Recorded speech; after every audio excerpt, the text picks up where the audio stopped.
Hi everyone. There have been a lot of people that have been waiting for this video for a long time, and the delay has been because the more I looked at this, the deeper the rabbit hole went, and it was unbelievable. And I want everybody to know that yes, there is something to be concerned about, but it's not the COVID-19.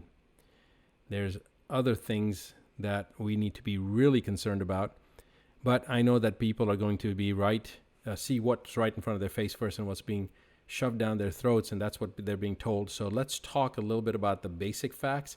And this is going to be a relatively short video, and I may keep it in conjunction with the rest of it because I need to go in and talk about three specific areas that I really want to focus in on. I'm saying it right now this way, but it may end up being just one long video that you're going to get, or you may end up getting a couple of different videos. But let's just cover the basics first that I want you to be aware of, that it's important that you guys are aware of this, all right? Here's the first site that I want to cover, and this is the Worldometer. The Worldometer is a site that basically talks about all the different statistics on a global scale. So here we see the world's population, 7.772 billion currently.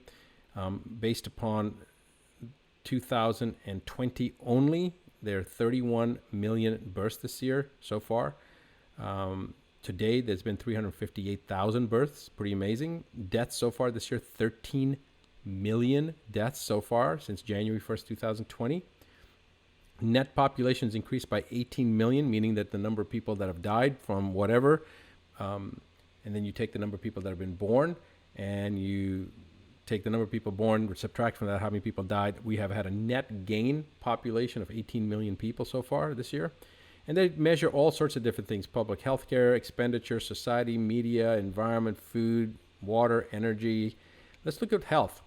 2,876,688 people that have died this year so far in the first 3 months. And today's March 21st, 2020. So we haven't even hit the first quarter of this year so far, but still we've had 2.876 million people that have died of communicable diseases.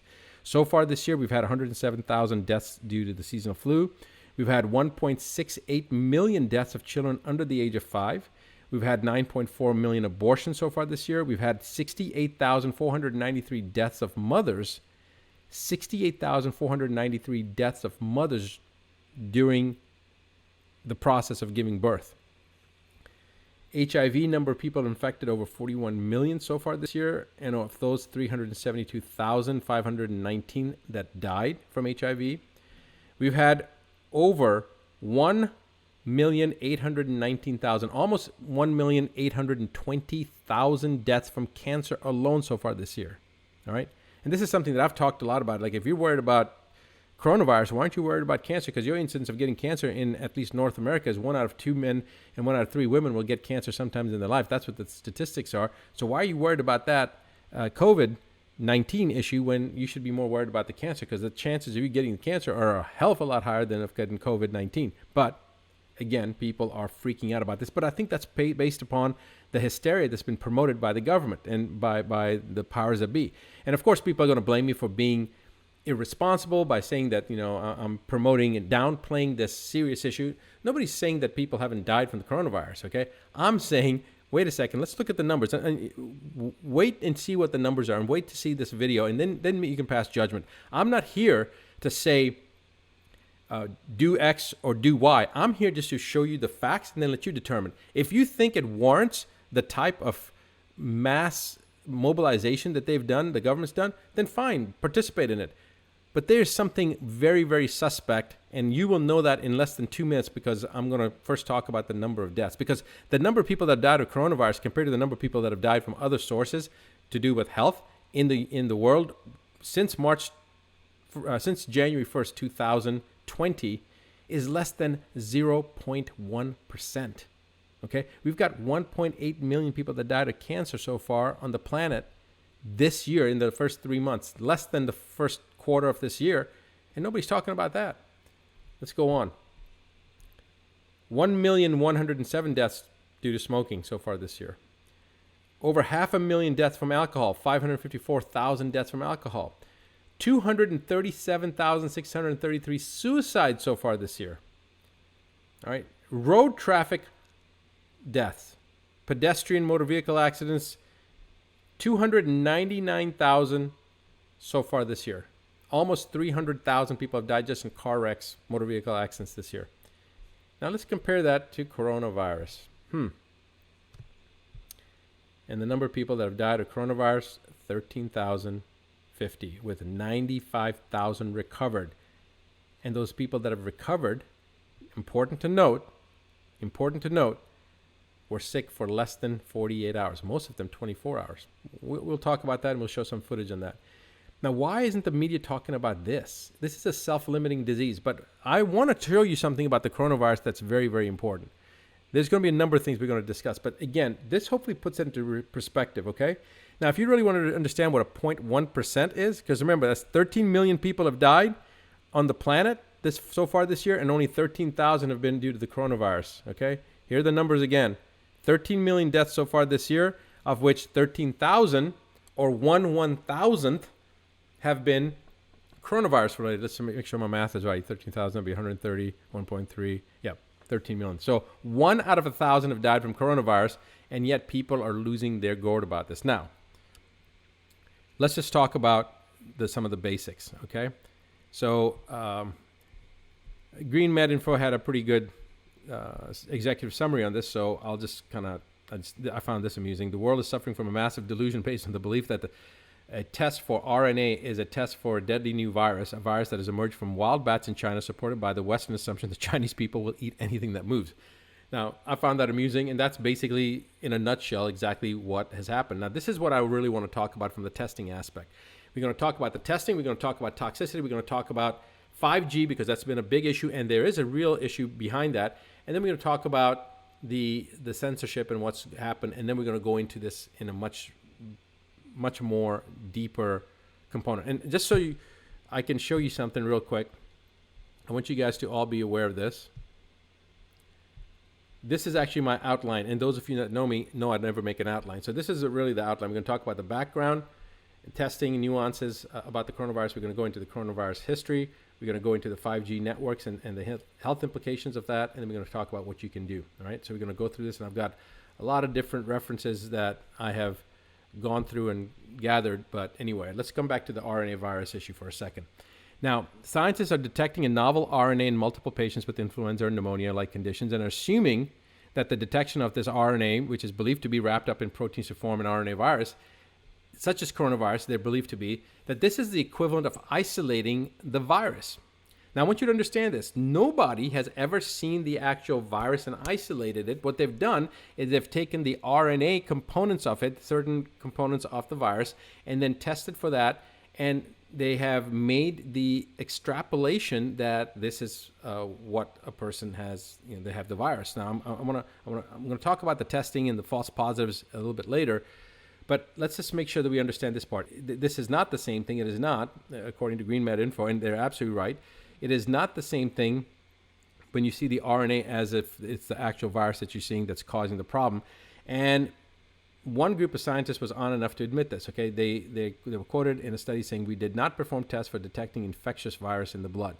Despite this admission, early in the paper, they repeatedly referred to the 41 cases out of 59 similar cases that they tested positive for this RNA, as 41 patients confirmed to be infected with the 2019 nCoV, which now is called COVID-19. Another paper silently, quietly admitted our study does not fulfill Koch's postulate. Now, who was Koch? Koch was a virologist, a bacteriologist that lived around the turn of the century in the 1800s, and he developed certain standards that are today considered to be the gold standard before you can make any type of a claim, validity-wise from a study standpoint, etc. Now, Koch's postulate states a number of different things, but these are the points that these studies did not fulfill Koch's postulates. First, you have to first purify the pathogen. In other words, you have to actually make sure it's that pathogen or whatever, whether it's bacteria, virus, in this case a virus, that it's actually the virus that's causing the particular illness that's being described. That's the first portion. Then you have to expose the susceptible animals. Of course, not talking about humans here, but that's what Koch's postulate is, that you expose the susceptible animal to the pathogen, and then you have to verify that the illness that's being observed is actually produced by this, whatever this pathogen is. And then on the back end, once you've established that, then you should isolate and repurify the pathogen to make sure it's actually the etiological component, that it's actually the causative component that's causing this issue to be there. Now, this is the basics of the Koch's postulate.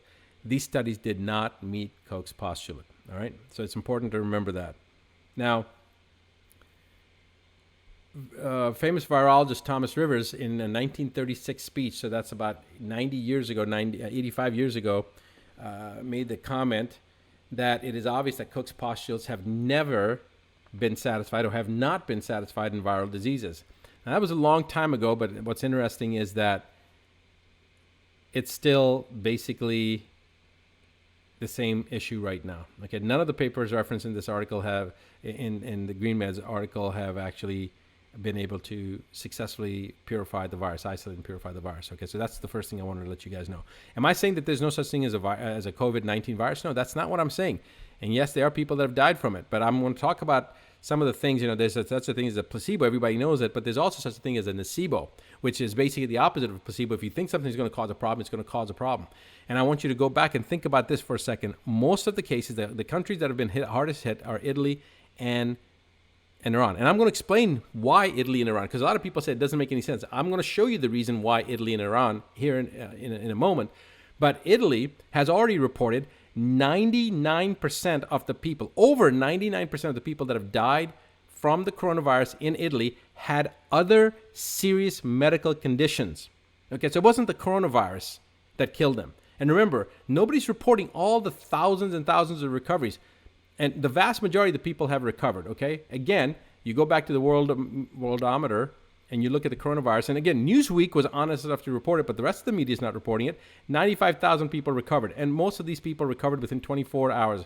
Very few lasted 48 hours. Most people were back to their fighting strength within 72 hours. Okay, so again, nocebo, what is nocebo? If you think it's going to happen and you create that thought and process, then you make it happen. So placebo is thinking that something's going to help you, even though it has no actual components that are going to make you better, but you think it's going to make you better and it gets better. And so people poo-poo that and say, that's not valid because it's only placebo. Well, why isn't it valid? I don't care what got the person better, because if it's placebo, if they believed that they could get better and they got better, then we should be harnessing that power. We shouldn't be ridiculing it and minimizing it. We should be embracing it and promoting it and learning how to harness the power of placebo so we can help more people. Well, nocebo is the opposite. Nocebo is if you think it's going to cause a problem and your mind starts thinking, oh my God, it's a medical student syndrome, okay? Because when you're in medical school, medical students start thinking everything that they're learning about that they've got that disease. It's the same thing. And it happens. It's nocebo. It's the opposite. So many of these people that could have died could have been nocebo. And I'm not saying people haven't died. There's some people that have had serious issues. And I've even had some friends of mine tell me, oh, well, these people were young, athletic, and healthy, and they're in the ICU. Well, remember, just because somebody's young and athletic doesn't mean that they're healthy. This happens all the time. You have marathon runners that drop dead right after a marathon or right before a marathon or during a marathon, and they've run many marathons. Well, how can a person who runs marathons drop dead? Well, they have very high lactic dehydrogenase levels. I don't know what their toxicity levels were, et cetera, et cetera. There's a biological individuality. There's a genetic uniqueness component here. But usually, most pathology comes from combination of one of two things. One, nutrient deficiency. Two, increased level of toxicity. So keep that in the back of your mind. Okay, let's move on.